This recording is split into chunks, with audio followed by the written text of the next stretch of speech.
The massive space station gleamed against the star field as the small human transport approached its docking bay. Ambassador Margaret Hayes smoothed her navy blue jacket and looked at her team of 5 diplomats. They all wore similar dark suits and carried simple briefcases and tablets, looking like office workers heading to an important meeting. "Remember, we're here to make friends," Margaret said quietly. "This is our first chance to join the galactic community as equals." James Morrison, her deputy, nodded as he checked his identification papers one more time. The other 4 team members, Thomas Reed, Patricia Williams, David Clark, and Susan Miller, gathered their belongings and prepared to disembark. They looked nervous but hopeful, like any group of people about to attend their first international business conference. The airlock opened with a soft hiss, and they were greeted by something that looked like a giant lizard wearing armor. The creature stood nearly 8 feet tall, with yellow eyes and scars covering its reptilian face. Weapons hung openly from its belt, a glowing plasma sword and some kind of energy shield device. "I am Commander Thrak of the Krex Empire," the alien announced in heavily accented English. His voice was deep and rumbling. "You are the human diplomats?" He said the word, diplomats, like it was something distasteful. Margaret stepped forward with a polite smile. "I'm Ambassador Hayes. Thank you for inviting us." Thrak's yellow eyes looked over the human group, paying special attention to their lack of weapons or armor. He made a sound that might have been laughter. "Follow me. The council is waiting." As they walked through the station's corridors, Margaret noticed how different all the alien species were. Tall, graceful beings with 4 arms glided past, carrying complex computing devices. Small insect-like creatures scurried along designated paths. Massive rock-like beings moved slowly through wider sections of the hallway, taking up entire walkways. The humans drew curious stares from everyone they passed. Some aliens pointed at them and whispered to their companions. Others simply watched with what looked like amusement. When they reached the main negotiation chamber, Margaret immediately noticed the seating arrangement. The humans were given a small table off to one side, while the major alien powers sat at large tables in the center of the room. The message was clear: they were here as guests, not as equals. "Let us begin," announced a tall, 4-armed alien in flowing robes. "I am High Calcular Vex of the Vorthack Consortium. The human species has requested trade status with the galactic community. We will now evaluate whether they deserve it." Commander Thrak leaned back in his chair, one clawed hand resting on his weapon. "I don't see any warriors among them. How do they protect what they own? How do they show strength?" Margaret opened her tablet calmly. "We prefer to show our worth through our achievements, Commander. Our technology, our science, our ability to work together with others." This caused an outbreak of what sounded like alien laughter throughout the chamber. The lizard-like Krex delegates seemed especially amused, their scales rippling with mirth. "Working together," Thrak repeated as if the words were funny. "Tell me, human, what happens when working together fails? When someone just takes what you have?" "We find other solutions," Margaret replied simply. "Solutions?" High Calcular Vex mused, his computing devices clicking rapidly. "Interesting. Let us see what solutions you have for our terms." The aliens then presented their idea of a trade agreement. It was barely disguised theft. Humanity would provide raw materials, food, and manufactured goods in exchange for what amounted to technological scraps. The humans would do all the work while the aliens took most of the profit. Margaret and her team listened politely, took notes, and asked reasonable questions. But it was clear the aliens weren't really negotiating. They were dictating terms to what they saw as a weak species that had no choice but to accept. "Your worlds have good soil," commented a spider-like alien delegate. "Perfect for large-scale agriculture. We will need significant food production to feed our growing populations. And your manufacturing capabilities, while primitive, could be useful for basic components," added High Calcular Vex. "Under proper supervision, of course." Throughout the session, Margaret noticed how the various alien delegates watched her team. There was curiosity in their eyes, but also something that looked disturbingly like hunger. The way predators might watch potential prey before deciding whether to pounce. As the first day's session ended, Commander Thrak approached their table. "Interesting species," he said loudly enough for others to hear. "So peaceful. No weapons, no armor, no sign they've ever fought anyone." He looked down at Margaret. "It will be almost too easy." Margaret heard the comment but kept her expression neutral. Behind her, James Morrison's jaw tightened slightly, while Thomas Reed's hand briefly touched his briefcase before returning to his side. The humans walked calmly back to their guest quarters, discussing the day's events in quiet, professional tones. To any observer, they looked exactly like what they claimed to be, career diplomats who were somewhat overwhelmed by their first major international negotiation. "They're not taking this seriously," Susan Miller said once they were alone. "They're not taking us seriously," Patricia Williams corrected. "Big difference." David Clark pulled up the day's recordings on his tablet.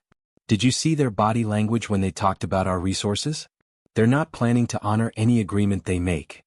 Margaret nodded slowly. "I know. They think we're helpless. They think being diplomatic means being weak." "Should we show them they're wrong?"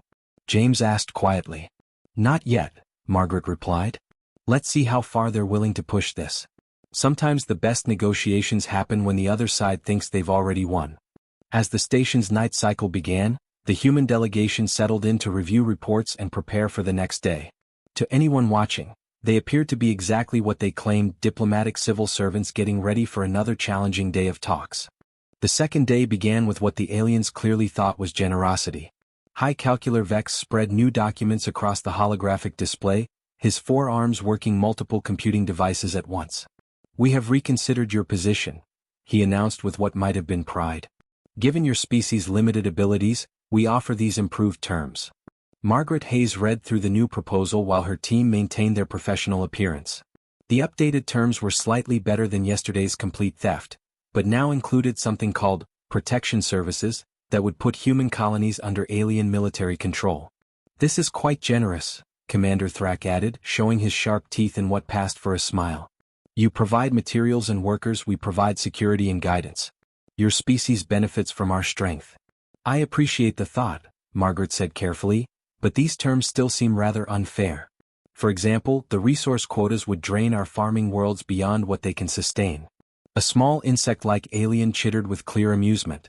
"Sustainability only matters for species that expect to stay independent," it clicked. "Under Krek's protection, such worries become meaningless." Thomas Reed looked up from his tablet. "Are you saying we wouldn't control our own planets?" The question created a moment of silence, followed by more alien laughter. Commander Thrak leaned forward, his plasma weapon humming softly as he moved. "Control," he rumbled, "is earned through strength. I see no strength here." His yellow eyes fixed on Thomas. "You carry no weapons. You show no battle scars. My people could eliminate your entire group before you could call for help." "That's an interesting way to look at it," James Morrison said mildly. "Though I wonder if strength might take forms you haven't considered." "Different forms?" The Krek's commander stood to his full 8-foot height, towering over the seated humans.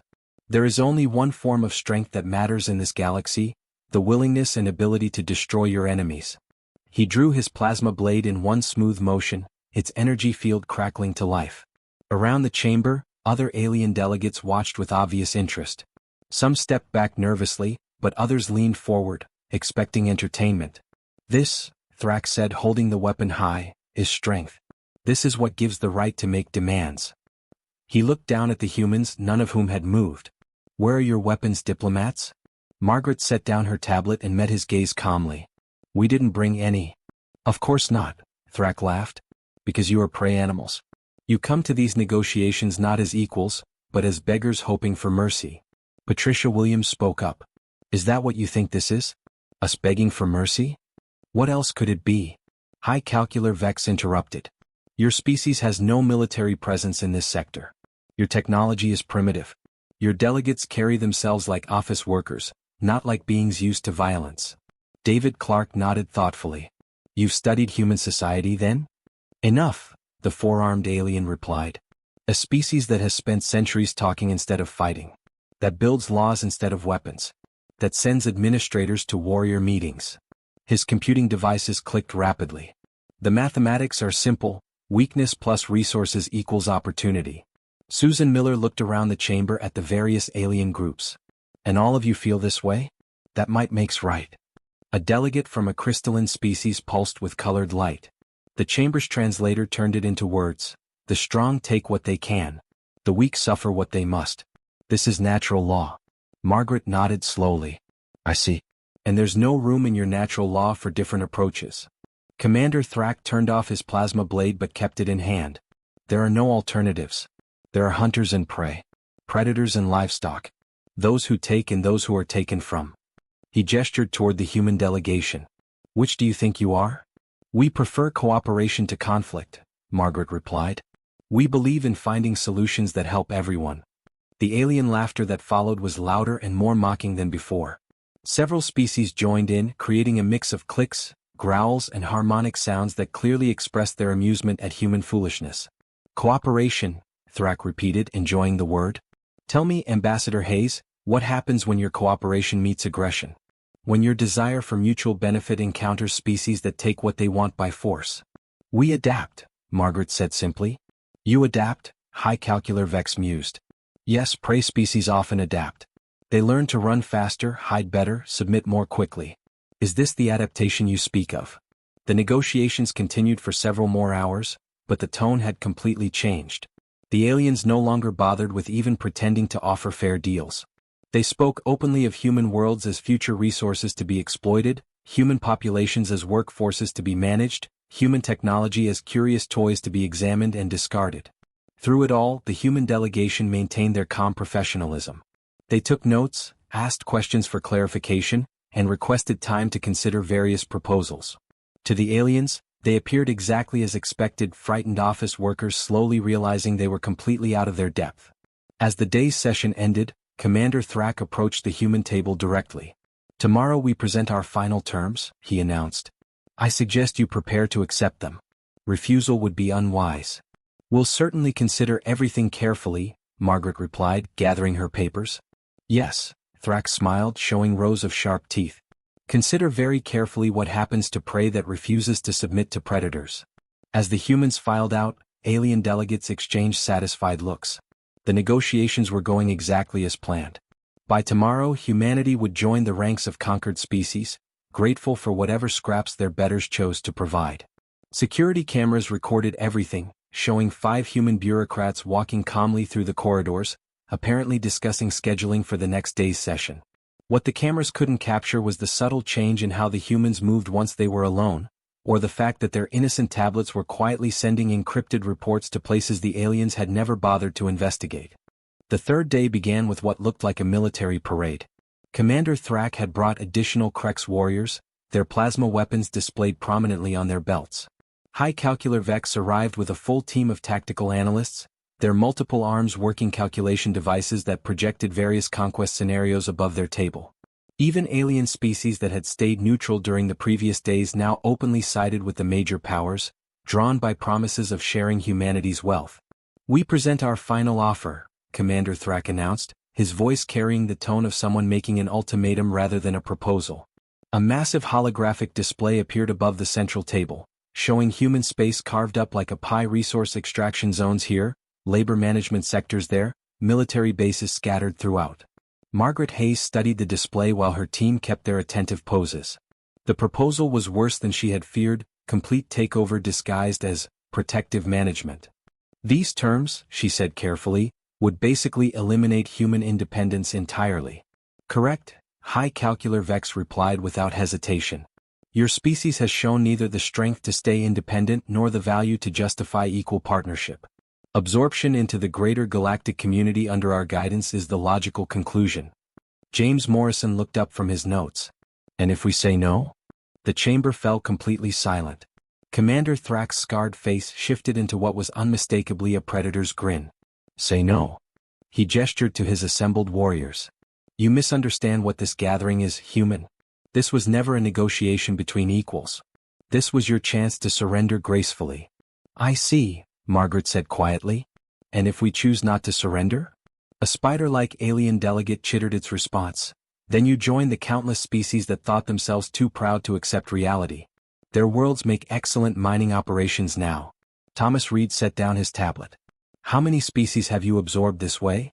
Dozens, Commander Thrak replied with obvious pride. The galaxy is filled with the ruins of civilizations that confused idealism with strength. Your fate was decided the moment you arrived here defenseless and unarmed. Patricia Williams looked around the chamber. All of you planned this beforehand? This was arranged? Of course, High Calcular Vex confirmed. Your species' location and resources make you valuable targets. Your apparent weakness makes you easy prey. The mathematics were simple. David Clark nodded slowly. So there never was any intention of real diplomacy. Diplomacy, Commander Thrak laughed, is what the strong offer the weak when they wish to appear merciful. Today we stop pretending. He stood to his full height, casting a shadow over the human delegation. Around the chamber, other alien representatives moved forward, sensing the approach of the moment they had all been waiting for. You will sign these documents, Thrak continued, drawing his plasma blade for emphasis, accepting humanity's new status as a colony of the Krex Empire, with resource rights shared among our allies here. The weapon hummed to life. Or you will serve as an example of what happens to species that mistake our patience for weakness. Susan Miller looked up at the towering commander. And if we choose option 3? Thrak paused, momentarily confused. Option 3. Margaret Hayes closed her tablet with a soft click that seemed to echo strangely in the suddenly quiet chamber. The sound was subtle, but something in the human delegation's posture had changed completely. Commander Thrak, she said, her voice carrying a different quality now, still professional, but with an underlying coldness that hadn't been there before. You've made several wrong assumptions about humanity that we've allowed you to keep for the sake of these proceedings. Wrong assumptions? The Krex warrior's grip tightened on his weapon. I see weak beings before me. Prey animals who came to predator territory without protection. Margaret stood slowly, her movement somehow different from the careful diplomatic gestures she'd shown for 3 days. More fluid. More purposeful. The first assumption is that diplomacy equals weakness. Around the table, her team also rose, their careful office worker appearance evaporating like morning fog. James Morrison's briefcase clicked open with practiced precision. Thomas Reed's tablet slid aside to reveal something that definitely wasn't standard diplomatic equipment. Patricia Williams rolled her shoulders in a motion that looked very much like a fighter warming up for combat. The second assumption, Margaret continued, is that we came here unarmed. Commander Thrak raised his plasma blade, but something in the human's bearing made him hesitate. The prey animals that had sat quietly through 3 days of increasingly aggressive threats were gone. In their place stood beings who moved with the controlled grace of apex predators who had been showing remarkable restraint. The third assumption, Margaret said, her voice now carrying the unmistakable authority of someone used to giving orders in life-or-death situations, is that you were negotiating from a position of strength. High Calcular Vex calculating devices clicked frantically as he processed this sudden change in variables. This is impossible. Our intelligence reports showed no military background for any of your delegation. David Clark's quiet laugh was far more disturbing than Commander Thrak's earlier threats had been. Your intelligence reports showed exactly what we wanted them to show. The temperature in the chamber seemed to drop several degrees as the full implications began to sink in. These weren't frightened office workers hoping for mercy. They never had been. You see, Margaret said, beginning to move with the controlled precision of someone who had spent decades learning exactly how to neutralize threats efficiently and quietly, humans have this peculiar trait. We prefer talking to fighting. We'll go to extraordinary lengths to avoid violence. We'll even sit through 3 days of insults and threats if there's a chance for peaceful resolution. Commander Thrak backed up a step, his warrior instincts finally recognizing the danger he was in. Around the chamber, alien delegates who had been expecting entertainment suddenly found themselves reconsidering their positions. But, Margaret continued, her cold smile containing no warmth whatsoever, we never mistake preference for inability. The 8-foot Krex commander looked down at the 5 humans who had somehow transformed from harmless diplomats into something that made his combat-trained instincts scream warnings. For the first time in his military career, he found himself wondering if drawing his weapon had been a terrible mistake. Commander Thrak lunged forward with his plasma blade, moving with the deadly speed that had made the Krex Empire feared across the galaxy. The glowing weapon cut through the air where Ambassador Hayes had been standing just a moment before. Margaret flowed around the attack like water, her movements so smooth and effortless that she seemed to simply disappear from the blade's path. Her hand caught Thrak's thick wrist in a grip that stopped his 8-foot frame completely, while her other hand delivered a precise strike that sent the plasma weapon spinning across the chamber floor. The massive Krex commander found himself on his knees, his arm twisted at an angle that would break bone if he moved wrong.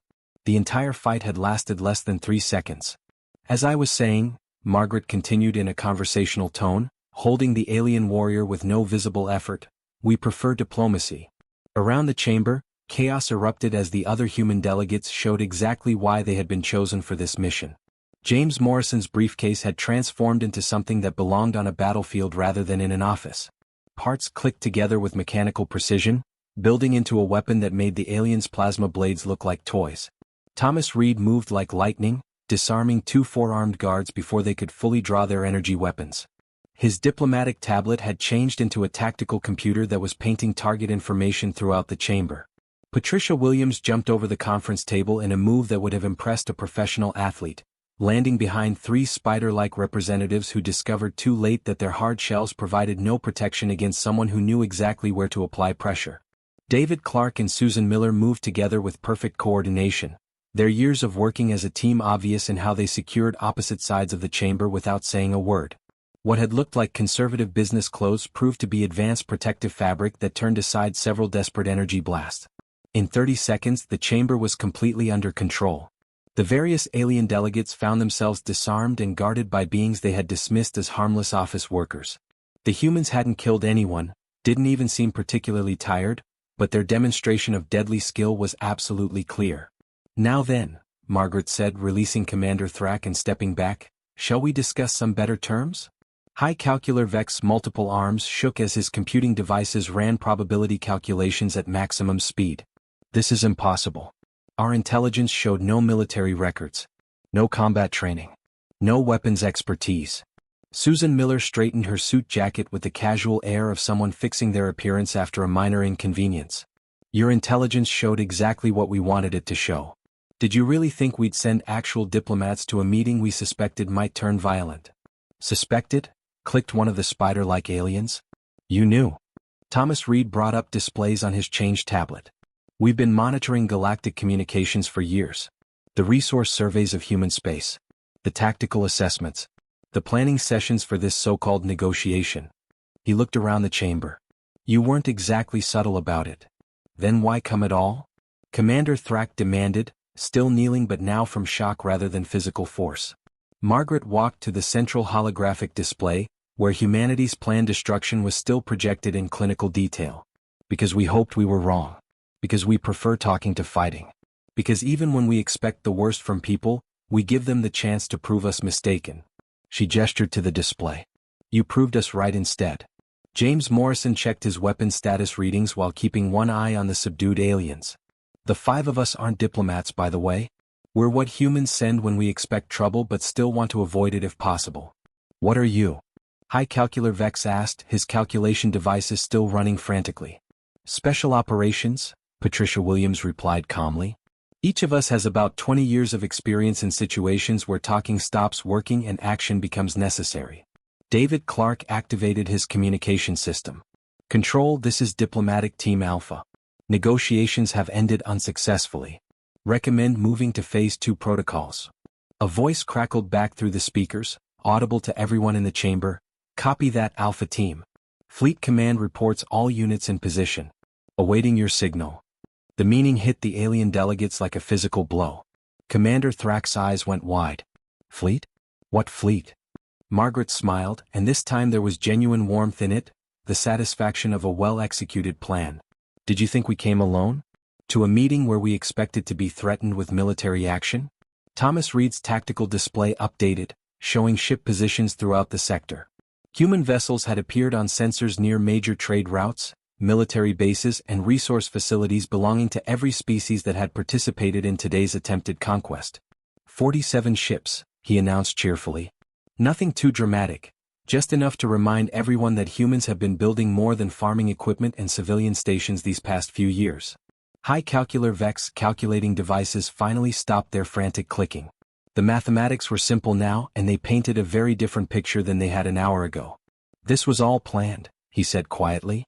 "The military deployment was planned," Margaret confirmed. "The negotiation attempt was genuine. We really did hope you'd choose cooperation over conquest." She looked around the chamber at the subdued alien delegates. "Right up until Commander Thrak drew his weapon and demanded our surrender, we were prepared to discuss actual trade agreements." Susan Miller activated her own communication unit. "All stations, Diplomatic Team Alpha. Stand down to Condition Yellow. Negotiations continuing under revised conditions." The chamber filled with the sound of weapons powering down and equipment being put away. The 5 humans straightened their clothes and returned to their seats with the same professional manner they'd shown for 3 days, except now everyone understood exactly what kind of professionals they really were. Margaret looked around the chamber at the aliens who were slowly beginning to understand that everything had changed. Now then, shall we discuss terms that might actually be acceptable to all parties involved? The silence that followed was very different from the confident laughter that had filled the chamber just minutes before. This was the silence of predators who had suddenly discovered they were dealing with something much more dangerous than prey. The silence in the chamber stretched for nearly a full minute as the alien delegates tried to process what had just happened. Commander Thrak remained on his knees, though now from shock rather than physical restraint. High calcular Vex computing devices had finally stopped their frantic calculations, replaced by the slow, careful thinking of someone who had to completely recalculate everything they thought they knew. Margaret Hayes returned to her seat and opened her tablet, the same device she had been using for 3 days, though everyone now understood it was much more than it appeared. "Let's start over," she said, her tone returning to the professional diplomatic voice she had used throughout the proceedings.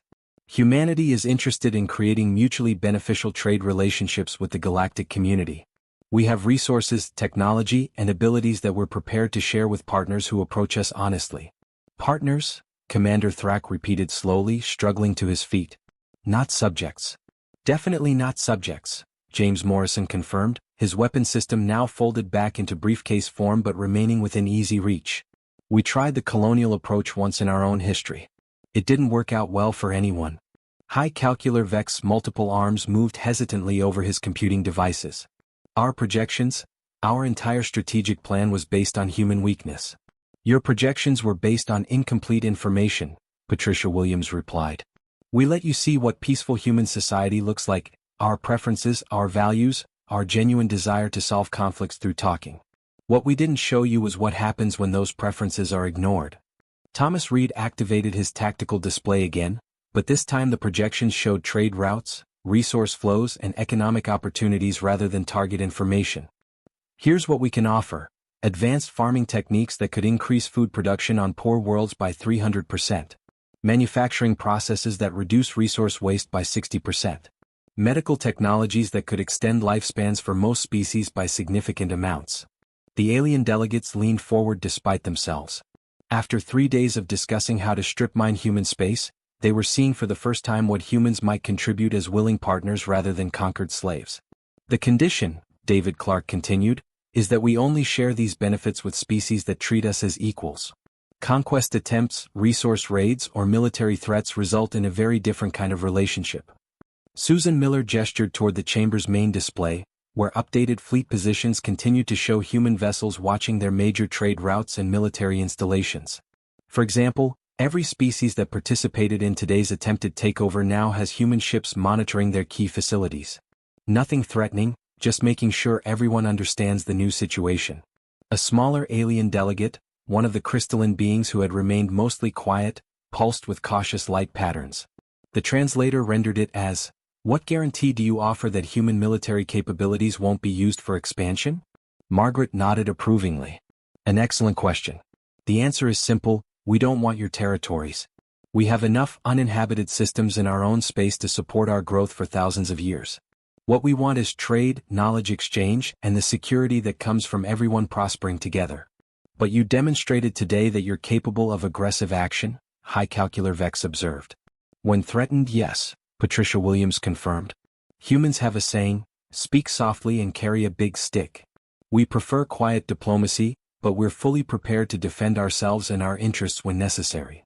Commander Thrak had been silent for several minutes, clearly struggling with ideas that challenged everything he believed about how power worked.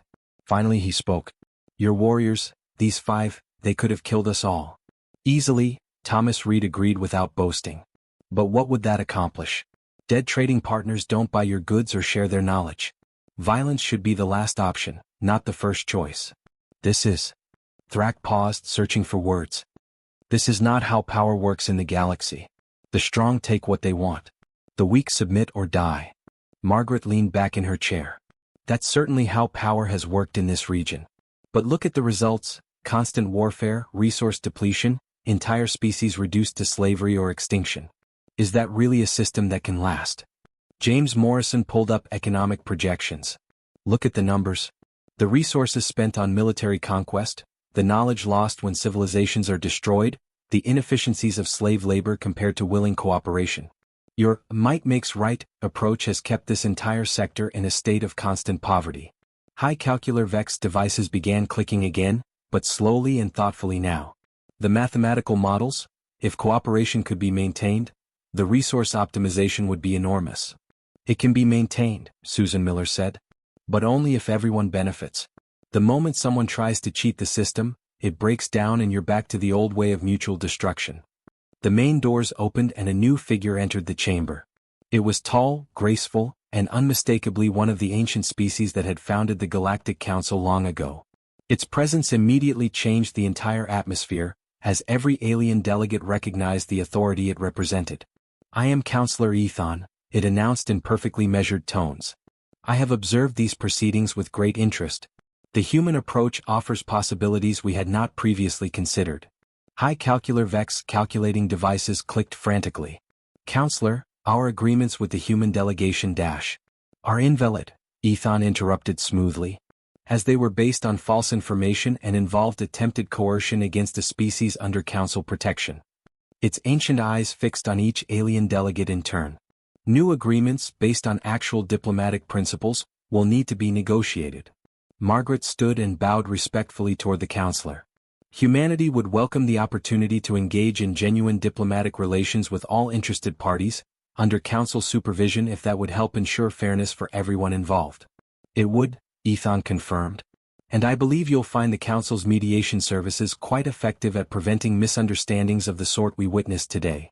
Commander Thrak looked around the chamber, taking in the human delegates who had so thoroughly changed his understanding of galactic power, the counselor whose presence meant the old ways of doing business were finished, and his fellow aliens who were already beginning to calculate the benefits of cooperation over conquest. This will require significant adjustment, he admitted. Margaret nodded sympathetically. Change often does. But I think you'll find the results worth the effort. As formal negotiations began again under very different circumstances, the 5 humans settled back into their roles as diplomatic representatives, working to build bridges between civilizations while making sure everyone remembered that some bridges were very well defended.